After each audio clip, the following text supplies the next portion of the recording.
നെഞ്ചിടിപ്പോട് കൂടിയല്ലാതെ ഈ ഒരു കാഴ്ച നമുക്കൊന്നും കണ്ടു നിൽക്കാൻ സാധിക്കില്ല കേട്ടോ. ഓട്ടോയിൽ നിന്നും ഇറങ്ങിയ ഒരു കുഞ്ഞ് അതിൻ്റെ മാതാപിതാക്കളെ കൂടെയാണോ അല്ലെങ്കിൽ ബന്ധുക്കളെ കൂടെയാണോ വന്നത് എന്നറിയില്ല. അവരൊക്കെ ഓട്ടോയിൽ നിന്നും ഇറങ്ങുന്നതിൻ്റെ മുന്നോടിയായി തന്നെ കുട്ടി ചാടി ഇറങ്ങുകയും അങ്ങും ഇങ്ങും ഒന്നും നോക്കാതെ മറുവശം കടക്കാൻ ശ്രമിക്കുകയുമാണ്. ഈ കുഞ്ഞിനെ ദൂരെ നിന്ന് ഡ്രൈവറും കണ്ടിട്ടില്ല, ഈ ബസ് ഈ കുഞ്ഞും കണ്ടിട്ടില്ല. പെട്ടെന്ന് തന്നെ ഡ്രൈവറുടെ ശ്രദ്ധയിൽപ്പെടുകയും ബസ് റൈറ്റിലേക്ക് ഓടിക്കുകയും സഡൻ ബ്രേക്ക് ഇടുകയും ചെയ്തതുകൊണ്ട് എന്തോ ഒരു ഭാഗ്യം കൊണ്ട് എന്താ പറയുക, ആരോ ചെയ്ത പുണ്യം കൊണ്ട് ഈ കുഞ്ഞ് രക്ഷപ്പെട്ടിരിക്കുന്നു.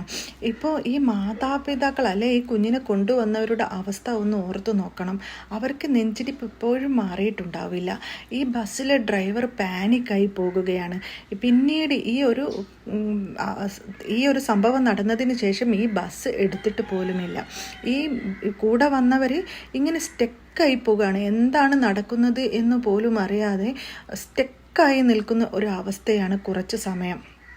ഇപ്പോൾ നമ്മുടെ കുട്ടികൾ തന്നെ നമ്മുടെ കൈകളിൽ നിന്ന് ഓടി എങ്ങോട്ടാണ്, അവരെന്താണ് ചെയ്യുന്നത്, എങ്ങോട്ടാണ് പോകുന്നത് എന്നൊന്നും പറയാൻ പറ്റില്ല.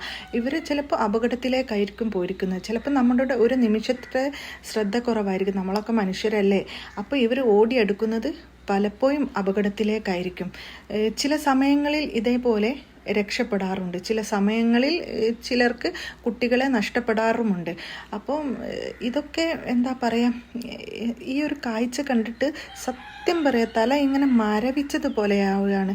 നമ്മുടെ മക്കളും നമ്മുടെ ഇങ്ങനെയൊക്കെയാണല്ലോ, അവർക്ക് എന്താണ് എങ്ങനെയാണ് ചെയ്യേണ്ടതെന്ന് പോലും അറിയില്ലല്ലോ. അൽഹംദുലില്ലാഹ് ഈ കുഞ്ഞിനെ റബ്ബ് രക്ഷപ്പെടുത്തി. ഇനി ഒരു കുഞ്ഞുങ്ങൾക്കും ഇങ്ങനെ ഒരു അവസ്ഥ ഉണ്ടാവാതിരിക്കട്ടെ. ഒരു മാതാപിതാക്കൾക്കും സങ്കടപ്പെടുന്ന ഇങ്ങനെയൊരു അവസ്ഥ ഈ കണ്ണിൻ്റെ മുമ്പിൽ ഇങ്ങനെയൊക്കെ ഉള്ളൊരു അപകടം കാണാനുള്ളൊരു വിധി ഇല്ലാതിരിക്കട്ടെ എന്ന് മാത്രമാണ് എനിക്ക് പ്രാർത്ഥിക്കാനുള്ളത്.